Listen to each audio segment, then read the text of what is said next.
Good morning, good afternoon, good evening, wherever you are in the world. My name is Hugh Morris. I'm a Senior Research Associate at Zien, and it is my great pleasure to introduce to you today's FS Club event on two important topics in an important geography, and that's the topics of e-commerce and payments in the geography of the Middle East and Africa. And we have two distinguished guests to describe what is going on in that market, and we will have a discourse between me and Adil and Ayad, who I will introduce in a moment, and we will then have the normal audience question and answer, so please submit your questions. So after I get out of your way, we will then engage in the discussion with our two distinguished guests, and then, as I say, we will enjoy questions from the audience. So let me introduce our speakers. We have Adil Ahmed, and he's a seasoned payment technology executive with over 25 years of experience in driving digital transformation across the Middle East and Africa. As Vice President and Deputy Managing Director at Compass Plus Technologies, he's been instrumental in modernizing financial institutions' payment infrastructures, addressing the challenges posed by legacy systems in the region. Adil's expertise encompasses the development and implementation of solutions that enhance customer experience and operational efficiency. His contributions have been absolutely pivotal in projects such as the launch of Kenya's first platinum multi-currency prepaid card, reflecting the commitment to advancing financial inclusion and digital banking services. And he's joined by his colleague, Ayad Al is a financial technology and digital banking expert with over 20 years of experience in payment services and delivery channels. As Vice President of Global Product Management at Compass Plus Technology, he has a critical role in shaping the company's product roadmap, ensuring that evolving market needs are effectively translated into payment solutions, and he also acts as a vital bridge between the financial services industry and Compass Plus Technology's development teams, helping to bring new products to life by aligning technical capabilities with business demands. His deep understanding of legacy system limitations and future-forward digital strategies makes him a key contributor to the modernization efforts of banks and financial institutions across the globe, and particularly in Middle East and Africa. So let's kick off. And if I may, Adil, I'll address the first question to you. But let's start with the big picture. What does e-commerce landscape look like right now across the Middle East and Africa? What's driving the momentum? Thank you, Hugh, for an excellent introduction, and it's a pleasure to be part of this webinar. E-commerce in the Middle East and Africa is experiencing a rapid growth. The coronavirus outbreak 5 years back helped e-commerce grow in the Middle East and Africa, with over 40% of people reported that they have started shopping online more than before.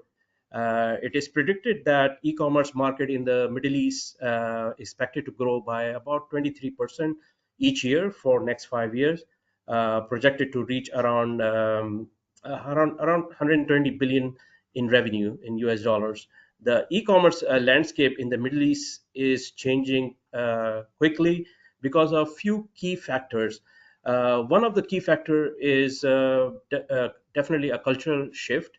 There is a gradual cultural shift towards online shopping as shoppers become more and more used to convenience and variety offered by e-commerce platform compared to going to a single store. Also, a large proportion of Middle East and Africa population is below age of 35. A significant demographic of young population that is tech savvy and increasingly comfortable with online shopping, heavily use and rely on technologies. And this is one of the reasons you see across the payment industry. Most of the solutions, if you talk about cards or anything, is used currently by a young generation below age 35. Another important reason is that more people now have access to the internet and smartphones, which mean more potential customer across the region. Digital payment solution improvement in digital payment infrastructures across the region, and the adoption of mobile wallets have made transaction more convenient and secure. Marketplace expansion has also played a major role.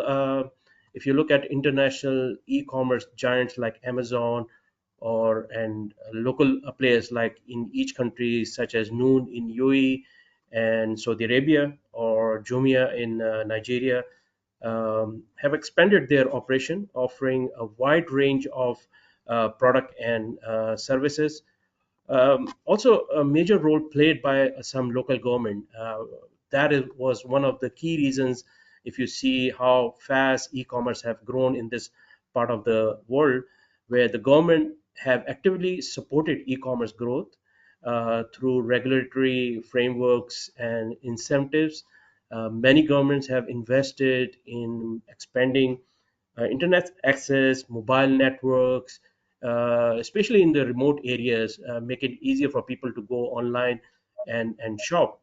Uh, Governments in countries like UAE, where I am, and Saudi Arabia, also and Egypt, have introduced new laws and frameworks to support digital payments, data protections, online consumer rights, creating a safer and more trustworthy e-commerce environment. The regulators have been encouraging a digital banking initiatives program across the region, especially if you see have been few digital bank, or we call neobank, have pop up in this part of the world, which give access to digital banking and mobile payment option, which has helped more people participate in this online shopping even without traditional bank account. So these are the key factors which has helped e-commerce and grow over this past few years.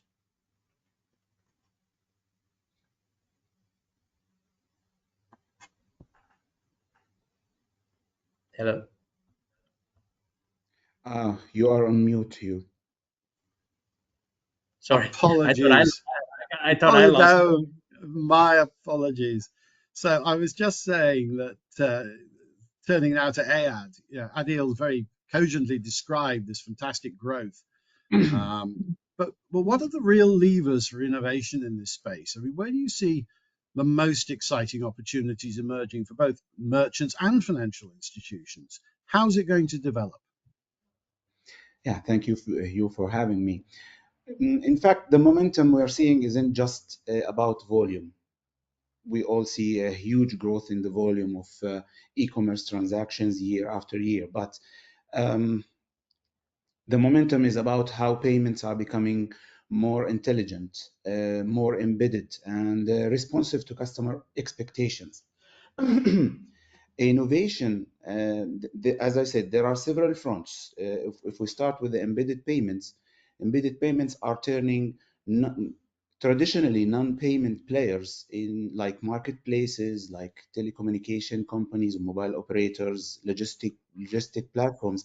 They are now becoming part in the payment ecosystem. They are turning into payment facilitators. So embedded payments is one of the key levers in the future e-commerce.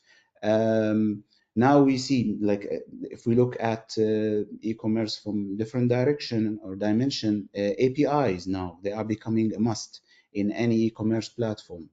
With open banking emerging and supported, like just Adil has said, supported and encouraged by governments and regulators worldwide. It's coming, and maybe we don't see it right now at this moment in Middle East, maybe shy uh, like initiatives in some countries, but it's coming sooner or later in Middle East and Africa region, and it's reaching very huge steps in other different regions. API institutions can now, with APIs and with open banking, can offer more tailored services, faster onboarding of services, merchants and others, and also they can, with a very famous payment initiation service of open banking, they can now offer seamless account-based payments. Um, Real-time payments is another key player. It looks like open banking, but it's a little bit different. and it's a key lever as well. We see governments and central banks everywhere, and in Middle East, most of the countries like Egypt, United Arab Emirates, KSA, Jordan, and other countries, they are now pushing for real-time payment services, and they invest in the RTP rails. This forward-thinking platforms, I mean solutions, can like mandate e-commerce platforms to be ready as an orchestration layers to handle real-time payment flows, all the way from authentication, authorization processing, reconciliation, risk management, and so on. And maybe the final lever that I have in mind is data. Now, data has real value, and it offers tools that can help financial institutions to shape their products, to analyze operational behavior and also customer interests. There are too many use cases of data that we have right now in our hands to harness and drive everything from fraud reduction to personalized commerce, as I mentioned. This is where innovation becomes really measurable impact. In general, to in a nutshell, innovation in e-commerce is about removing friction, definitely, offering the consumers a seamless journey, and creating value where it didn't exist before. This is what we really uh, get from innovation. And as a brief, platforms that can embed payments, connect seamlessly and efficiently, respond to real-time payments and challenges will actually lead that transformation. Thank you very much indeed, Ed. Adil, if I could return to you now. We're seeing a newer term sort of almost overtaking e-commerce, and that's social commerce. How do you see that as a trend influencing online shopping behavior, and what will its impact in e-commerce more broadly? Well, very good question. The social commerce is not just a passing trend anymore. It is something new and clearly the big thing in online shopping. With people spending more time on social media, it makes sense that brands or and merchants are now focused on more real, engaging, mobile friendly way to connect with their customers and attract majority of the population for a bigger chunk of the business. If you look at platforms like Instagram, TikTok, Facebook, Snapchat have become powerful marketplaces. You see a lot of ads and you see a lot of links where you can purchase things like that. So these changes is fueling the fast rise of social commerce, which combines online shopping with social media and is transforming, sorry, how people find, review, and buy product online. Brands that embrace this shift and focus on emerging and mobile first experience will be best positioned to thrive in the digital marketplace. Therefore, my any financial institution providing e-commerce services should be aware that now the brands and the merchant are increasingly demanding a platform that uses data intelligence, as Ayat mentioned earlier, and of course AI technology to tailor shopping experience and individual user. And as Ayat said earlier, using things like personalized ad, local languages, and trend specific to the region makes current content feel more relevant to people, which help increase interest and chance of buying. Given if you look at given the mobile centric nature of the social media browsing, I believe financial institutions need to ensure that their e-commerce platform is fully optimized for mobile devices, which is where most of the transactions happens or where most of the populations are purchasing, according to the statistics. Um, and these mobile devices should include or the technology should include fast loading time, responsive design, and seamless checkout processes. Um, I believe leveraging on analytical tools to track social media performance, customer engagement metrics, and sales attribute assist in refining the strategies and optimizing campaigns. So, in conclusion, I highly recommend that e-commerce service provider pay attention how these social commerce can impact their businesses and increase their revenues. Many thanks, Adil. And if I can turn to Ayad once more, how do we move forward then in the light of these trends and opportunities? What should businesses be looking for in a modern platform? How do they want to remain competitive and agile and secure in this evolving environment? Well, the expectation from any modern platform is simple: give businesses the agility to grow and the confidence to stay secure. That's very simple statement, but it has a lot of details underneath. Um, of course, it goes without saying, any modern platform needs to be scalable, highly available, fault tolerant, and so on. But what makes the difference is offering flexibility. Any platform must be flexible enough, API first platform built for today's complexity. Businesses cannot afford rigid systems anymore. The need for flexibility to plug in new products and comply with regulations and compliance tools and security requirements in a very quick and flexible way is a must right now, because we are in a quickly demanding and evolving environment in general in market. Um, it's also about being payment agnostic. Um, we are right now we are entering the era where card is not at the center of the payments anymore. Yes, majority, maybe the vast majority of payment transactions are still card based, but the dynamics are changing.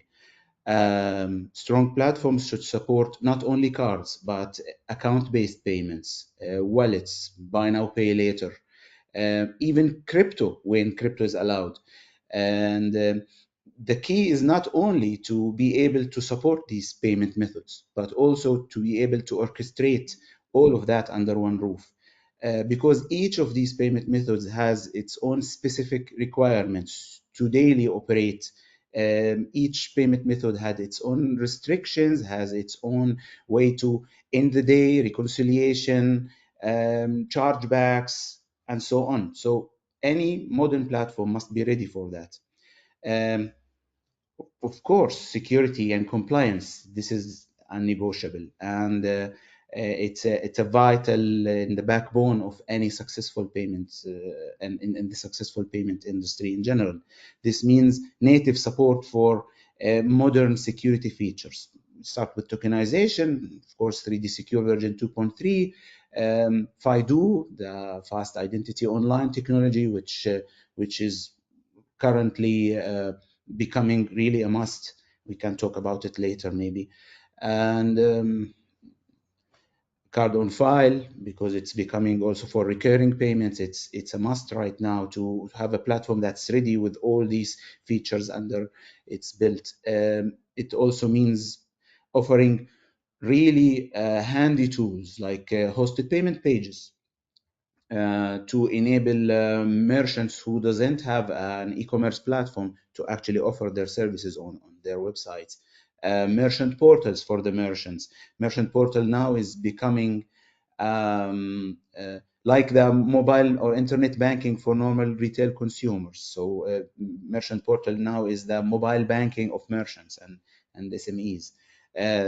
Any platform must come with these or already at least to offer them or integrate with them.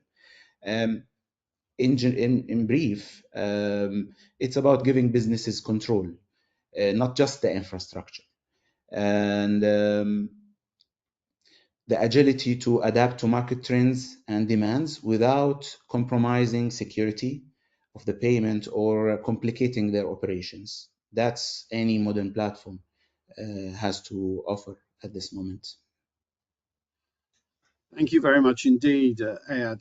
And if I can return to you once more, Adil, building on what Ayad's been describing of the solutions, what are the merchants using the data for? How are they getting intelligent analysis to drive e-commerce performance, including personalization and other techniques of that sort? Well, as I mentioned earlier, that merchants and brand must now utilize analytical tools and AI-powered algorithms, as Ayad also mentioned earlier in his response, to monitor customer engagement metrics, sale attribute data. So once you have this data, you can see your clients, what are their browsing history or purchase behavior, in order to personalize the marketing messages, and also dynamically adjust pricing in during this certain period with what customers expect, or what is the market trend. So driven business model helps merchant manage their inventory better also. I mean, by reducing both shortage and excess. By using tools, they can predict demand over time. They can also, um, sorry, sorry, I just got a message on the top of that. What I'm saying is that the driven businesses model can help merchant manage their inventory, as mentioned earlier. By using this tool, they can predict demand over time. They can also improve logistics, warehouse operation by looking at real time the sales and customers activity. In short, intelligent data use is no more longer optional. It is what drives the success in modern e-commerce.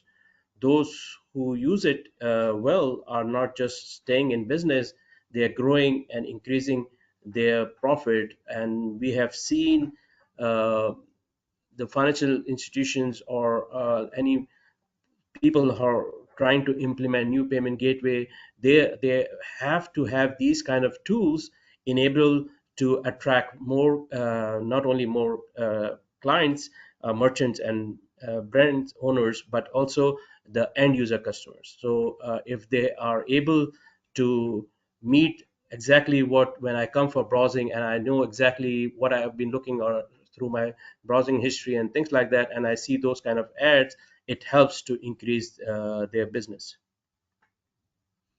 Thank you very much indeed. And turning to Ad once more, obviously, you only get a transaction when a successful sale is made. And we all know that there are challenges in getting carts, from people putting things into the cart through to the checkout. So what technologies and techniques are helping to reduce cart abandonment and to increase checkout success when you look at today's e-commerce landscape? Oh, this is the checkout success is where everything comes together. This is the ultimate goal of any successful e-commerce platform, or what financial institutions are looking for. So actually, excellent question.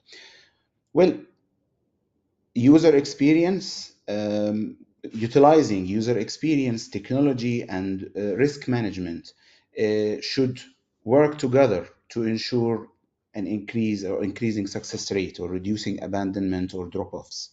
Um, Enabling or utilizing, leveraging on technologies that can offer more secured payment methods that can give the consumers the feel of security when they are paying, because this is where most of abandonment takes place, the moment you pay. So enabling tokenization, adopting click-to-pay solutions that can give the consumers a secure way to authenticate themselves, help reduce friction and abandonment. Utilizing, as Adil said, mobile friendly, because e-commerce is now growing steadily. Um, Offering mobile-friendly experience is also critical. Everything can help reducing friction in mobile, from the responsive design where the e-commerce checkout adopts the device capabilities and the dimensions of the screen, etc., to even the autofill support, like just the support to autofill the fields can help reducing abandonment. Um, Supporting local different payment methods, giving consumers options for more than just pay by your card, adopting local payments methods like RTPs, local RTPs, can give customers the feel of security when they do payments. Offering buy now, pay later. You know, buy now, pay later right now is one of the key um, measures or tools that can help not only increasing the conversion rate that converts the customer from just a browser who just want to take a look into a real buyer. It also helps increasing the average checkout cart value or checkout basket value, because now customers can afford paying more with buy now, pay later. So adopting additional different payment methods can also help in reducing abundance rate. And there are several other technologies like leveraging on what 3D Secure version 2.3 is now offering, because basically 3D Secure version 2.3, one of the major um, uh, if, like enhancements that they offered was extending the volume of data that all key players within the payment transaction are exchanging. That gives abilities to issuers and acquirers to evaluate the transaction better and only challenge the customer for extra authentication when needed. Uh, so this gives them the ability to offer frictionless experience without compromising security. So all of that can work together and much more, of course, to increase the success rate of checkout and to reduce, of course, drop-offs. Gentlemen, thank you so much. An extremely useful and interesting run around a critical topic. Well, we've got some great questions coming in from the audience. So I'll start with Julia D, if I may. And she asks, in your view, what are some of the biggest challenges financial institutions are up against at the moment? Well, I'll take this question. Very good question. Um, so we all know that today's world is very competitive, no matter the industry. This is why financial institution and e-commerce services providers are always challenged to attract as many merchants and brands as they can to stay profitable and take big share of the billion-dollar market. Even though technology, compliance, and regulatory hurdles are not major obstacles, however, these things can create challenge in future or a major risk if initially the wrong technology partner was selected.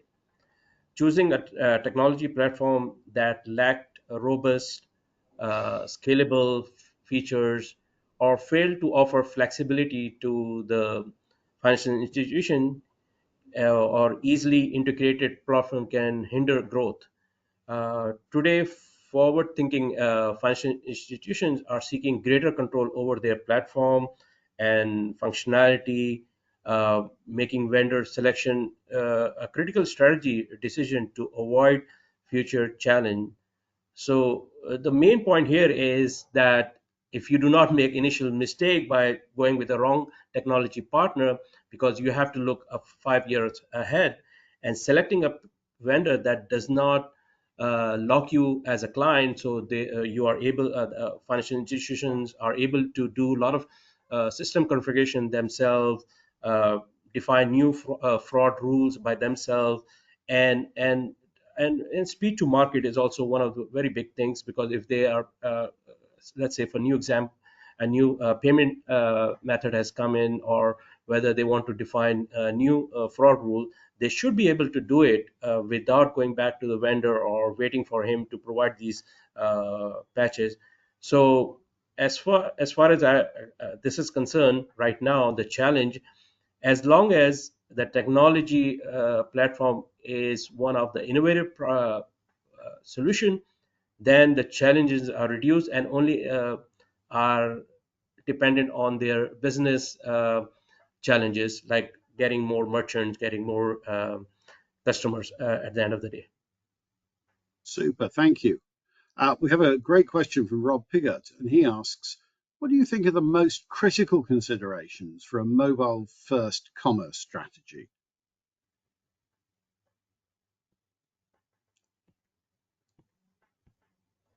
I don't know who wants to pick that one up.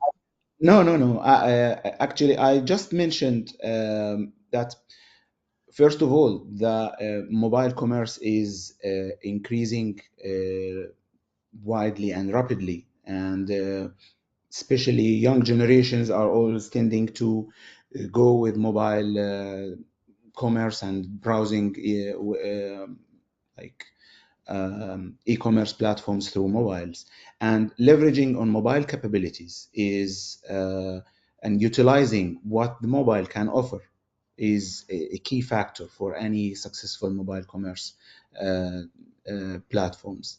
Um, for example, in before mobiles, the only way to authenticate myself was through an OTP maybe, or through a static password or some other static authentication options. But with mobiles now, I can authenticate myself using biometrics, my Face ID, my fingerprint.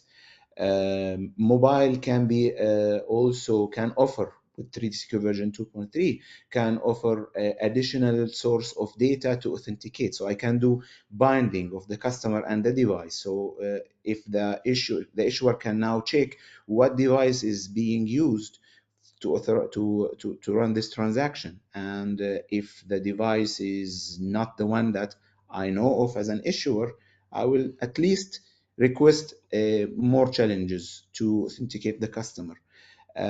Responsive mobile platforms that can adopt to mobile capabilities, autofill, these features that the mobile offers can offer the consumer a seamless experience, easier experience, which definitely at the end will reduce the abandonment rate and increase the success rate of the transaction. Thank you very Hugh, I much. would like to Yeah, add here, Ayad has covered most of the point that I wanted to, but I will emphasize that make sure your customer have the same good experience, whether they shop on the different type of phones, desktops, or in store. Since there are many types of phones, operating systems, and screen side, it is important that everything works well and looks right at on all of them. What I have experienced, or what I've heard from few of my our clients, or in especially in Africa, that they had these issues where it works in one operating system and does not, or if the screen size is changes and thing. So as a strategy, also is most important, for mobile e-commerce must protect um, not only the these technology, but also protect the sensitive customer information.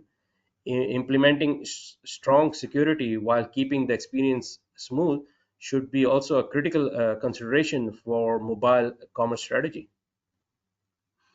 thank you very much. And it's really interesting. We were talking before the webinar started about the unique geographical position of the Middle East, poised between Asia and the West, and similarly Africa with a huge potential. And many of these markets are really bypassing the sort of physical infrastructure phase to go straight to the mobile e-commerce phase. How much do you think the characteristics of the markets are accelerating the growth of businesses like yours? And how much do you think serving those markets positions you well for a broader global positioning?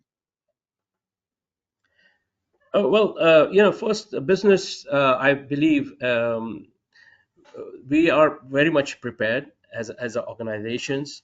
We have certain technologies within our our systems, or I would say functionality, that current system can work with new types of payments like digital wallets, like card, and as Ayad mentioned earlier, BNPL. But also, I believe the FI should also look at how well the system handles API growth, and grow the demand and stay secure, as I mentioned. So, I mean, these are the few things that you need to be prepared if you're going out in the market, not only in Middle East but globally, to be one of the top five vendors, I would say, to have these few things which are now growing quite fast and is demanded, like BNPL, APIs, and so on.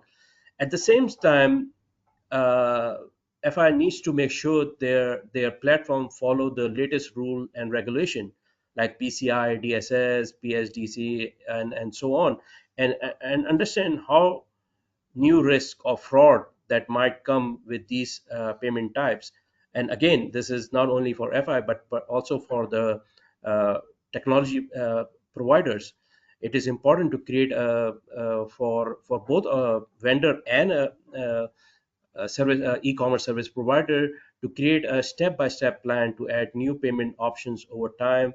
This plan should include deadlines, needed resources, a backup plan in case something goes wrong during the setup, and things like that.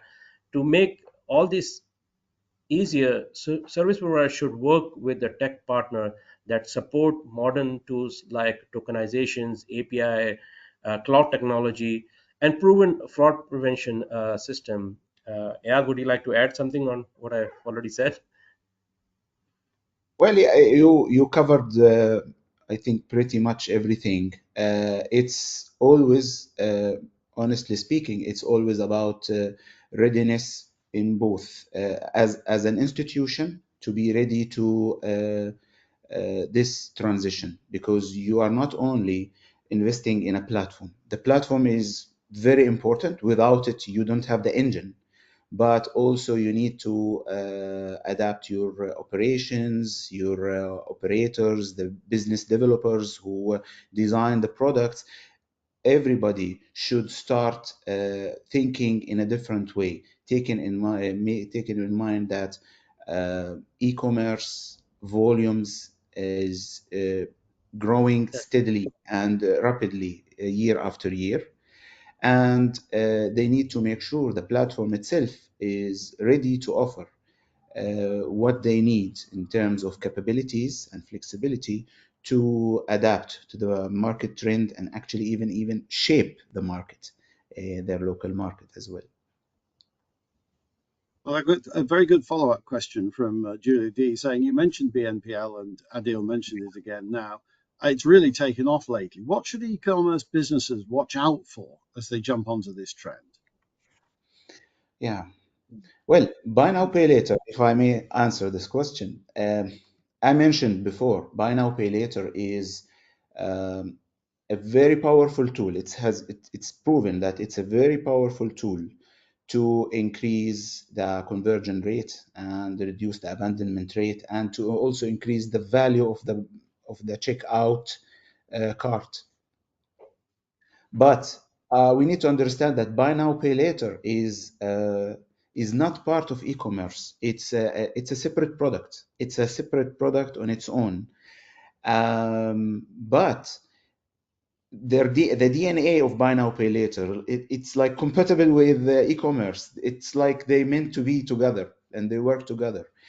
In preparation for this webinar, I was looking at some statistics, and I found an interesting statistics from PayPal saying that in 2024, the volume of buy now, pay later transactions were around $230 plus billion only in 2024, globally, of course. And interestingly, more than 70% of that was on e-commerce, was an online transaction. And the estimations and the forecast is that buy now, pay later volume will reach more than 450 by 2026. Imagine, it's almost double in just less than 2 years. So Any financial institution need to start looking at buy now pay later seriously, and they need to ask themselves one important question. To discuss buy now pay later, we need a separate session, like 1 hour session, because again, it's a totally independent product. But I can answer with simple statement. You need to ask yourself now, is your, again, platform ready to offer buy now pay later? Because buy now pay later covers too many aspects. The lending options you have, interest, how you calculate interest, how you calculate fees, how you make your own revenue and profit.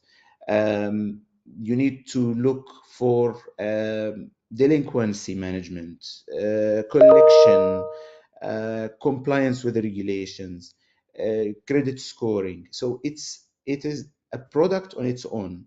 But I like the way the question was asked, because this confirms the importance of e-commerce and buy now pay later for the e-commerce. It is a very strong enabler to increase the success rate, to engage more people, especially like in Middle East. Um, 67, if I'm not mistaken, it's another statistics that I found. In Middle East, 67% of buy now pay later users are customers between the age of 18 and 35. So Yeah. two-thirds of the population of ecom of the Middle East is preferring buy now pay later over normal conventional credit cards and other lending options. So it is a future. It is part of e-commerce future, but it's different product, and you need to make sure you have all the tools to offer it successfully. Thank you very much indeed. Well, I think we've time for one last question, and Rob Piggott has popped in a second question saying, with so many new payment methods popping up, how can businesses figure out if they're actually ready to handle them all? Great question. Yeah, I guess we did answer that in a bit earlier, and I would say, that, as I mentioned earlier, that you need to be sure and be ready what payment system do you require, and have those specific steps. For example, a plan to add new payment over time. The plan should include deadlines, needed resources, backup plan in some time goes wrong during the setup, and again, these payment methods should be also compliant. So to be ready for them, it's a process. Of course, definitely, it should be provided by your technology provider. But again, most of the innovative technology vendors will have the new payment method. They would have some kind of a process. They would have some kind of a risk and fraud that they would cover for those payment time.